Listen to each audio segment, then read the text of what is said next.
Les marins-pêcheurs accèdent à leur chalutier, à leur navire de pêche grâce à des plâtres en aluminium dont l'accès était très compliqué. Nous avons lancé un projet de ponton. Eh bien, nous avons choisi l'entreprise Charrier, tout d'abord pour l'aspect technique qui était parfait à notre goût, et de plus nous avions déjà travaillé avec l'entreprise Charrier sur le port de plaisance de Roscoff, donc nous savions que c'était une entreprise sur laquelle nous pouvions compter.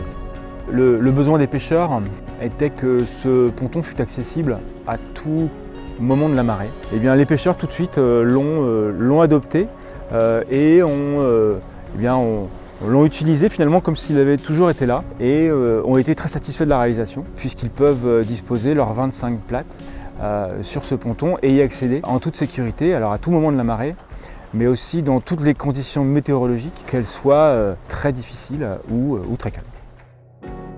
Le projet est représentatif des compétences de notre agence, puisque donc on a eu la mise en œuvre de moyens nautiques pour pouvoir mettre en place les tubes de guidage qui sont fichés de 2 mètres dans le rocher grâce à notre méthode de forage appelée dinardaise.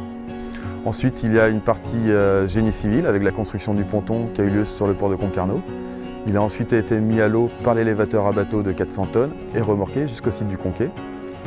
Et il y a une troisième composante qui consiste en la réalisation des fondations spéciales qui sont 4 micropieux tubés forés sous la culée qui servent de support puisque le quai est en trop mauvais état pour pouvoir supporter un tel poids.